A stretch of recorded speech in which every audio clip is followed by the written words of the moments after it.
Let me see. Who is here? Who are you? Maya. And who are you? Tara. And who am I? Taku. Right. You have given me this book to read, right? Folk Tales Retold by Shankar. Right?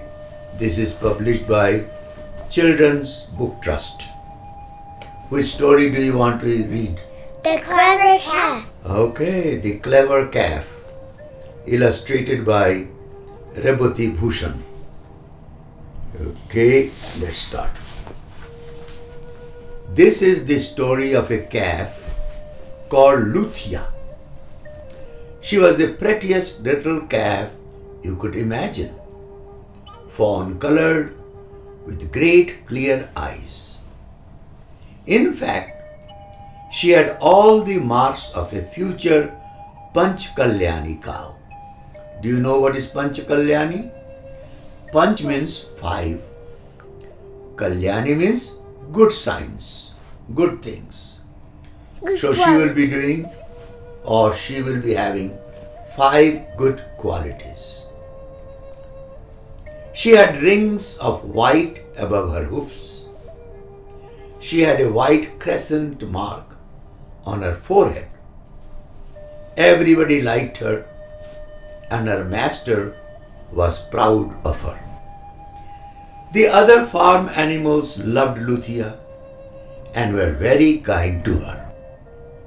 This was just as well, for she had lost her mother when she was only 12 days old. Dhauli, the white cow, Dhauli is the Hindi word which means white. Dhauli, the white cow, and Shama, another Hindi word, means dark or black. So let's start.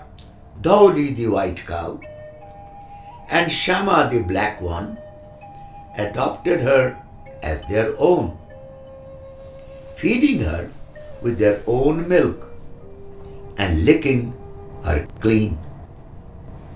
That's what the mothers do, right? The bullocks, you know the bullocks? They are the ones which plow the land. Bullocks. The bullocks, Hira and Moti, that is diamond and pearl, and the big bull, Parvat. Parvat means mountain, were all very kind to her, taking great care of her and guarding her with interest. With everybody so fond of her and no mother to correct her, Luthia became rather naughty. She was full of tricks. She bothered the bullocks when they were resting after a long day's work because they have to plow the land. She disturbed the cows in their sleep by licking their eyes or chewing their ears. Can you imagine? Chewing their ears.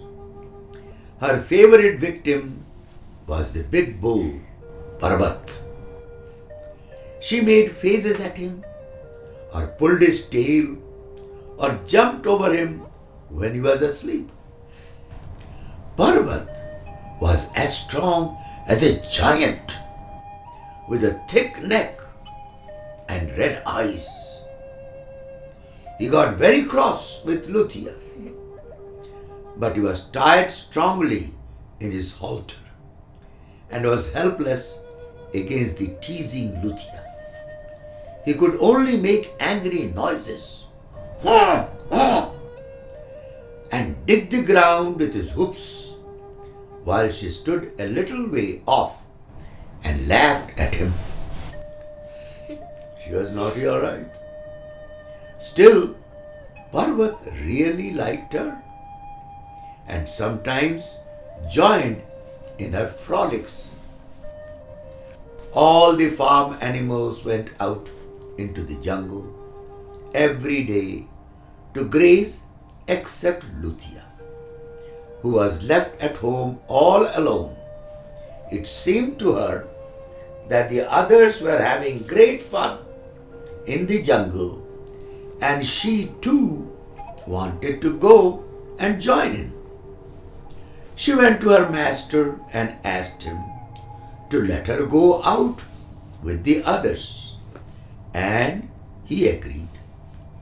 So off she went into the jungle with them.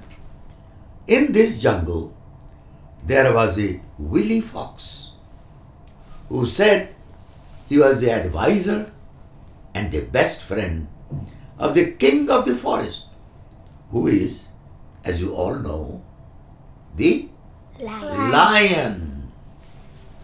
The fox pretended to represent the lion and wanted all other animals to treat him as king.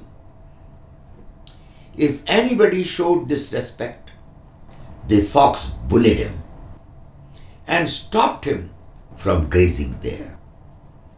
When any animal went to the forest for the first time, the fox expected the animal to go before him, bow down, and pay homage.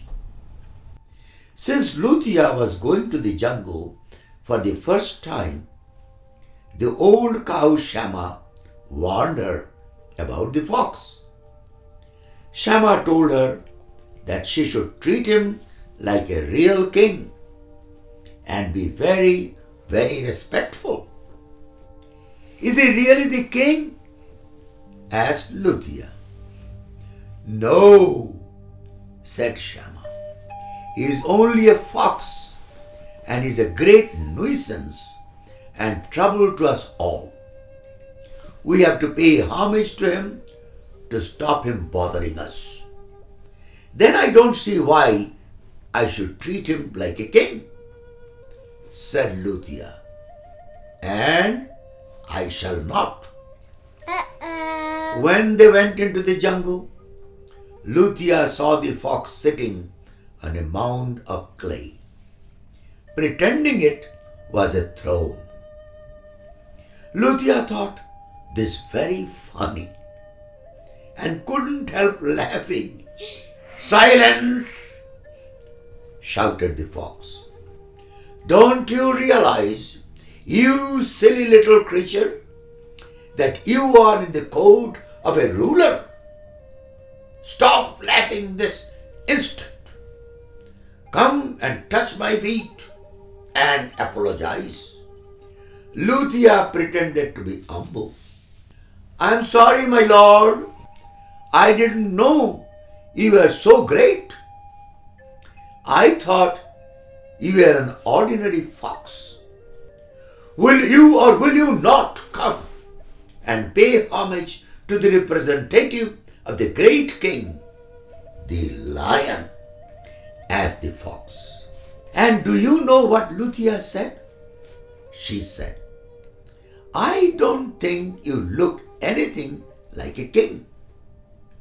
You are just a silly fox sitting on a mound of clay."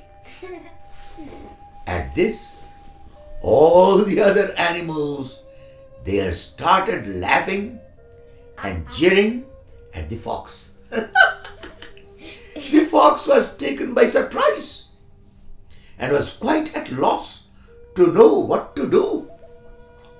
He would have liked to jump at Luthia and attack her, but as she was with all the other bulls and cows, the fox thought he had better not.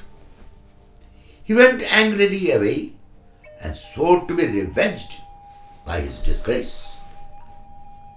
The fox decided to wait for an opportunity to kill Luthia, but there was no chance, as she was always with the other stronger animals or in the farmyard. One night, he prowled around the farmyard looking for a way to get in to kill Luthia. But as there was a strong fence all round, he could not get in. Luthia had seen him crouching outside and she thought she would tease him. "Who is there?" she asked. "Oh, I think it is an old cat, perhaps waiting for a rat." The fox was very angry at this, but there was nothing he could do. Having failed in his attempt to attack her, the fox decided to kill Luthia by cunning. He decided to make friends with her and lure her out. He stood outside the farmyard one day and called out, "Luthia, I admit you have won. I don't do any good by quarreling. Let us make it up and be friends. We could be good friends, you and I." "How do I know I can trust you?" asked Luthia. "How can anybody trust anybody else?" asked the fox. "We must show our love by trusting each other." See how cunning he is? "Give me a little time to think it over," said Luthia.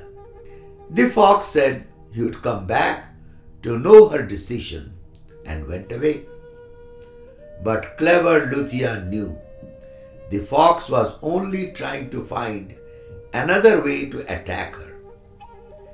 Going to Parbat, the strong bull, she said, "What a pity that such a strong friend as you can't help me against a little fox." "What can I do?" asked Parbat. "The fox is light-footed and clever and would never come near me." "I think you are afraid of the fox," said Luthia, trying to irritate him. "And I think the fox is more powerful than you." "No," roared the bull. "No, I am not afraid. Just let him get near me, and I will show you what I will do to him." "All right," said Luthia, after thinking a minute. "I will get the fox near you, but I hope he will not be frightened and run away." "No, I won't run away. I will tear him to pieces," he said. So when the fox came back the next night, Luthia said, "I think you really mean well now, so let us be friends." "Oh, that is sweet, little Luthia," said the fox. "Come out and have a chat." "Not so soon," she said. "Give me a little more time. Come tomorrow night and wait outside for me. I will arrange for the gate to be kept open. You just sit under that tree with your back to me and keep your eyes shut. Don't open them until I say, 'Wake up, here comes your friend Luthia.' If I see you peeping, I shall take it as cheating and go back." The fox agreed to do as she wanted and promised to come back the next night. Then Luthia told Parbat of her plan to get the fox wait for her with his eyes closed. Next night, the fox came and sat under the tree, waiting for Luthia to come. "Wake up, here comes your friend Luthia," said Luthia. And the fox heard the sound of hoofs approaching. He thought he would soon have Luthia at his mercy and was delighted. But it was Parbat who was coming up behind him. The fox heard heavy footsteps and, scenting danger, he looked round, but too late. Parbat rushed forward and charged, tossing the fox way up into the air. Then he came down, prunk. He fell heavily and lay there a long time. Before daybreak, he got up and limped away into the jungle. But after some time, he was ashamed even to stay in that jungle and left for a place far, far away.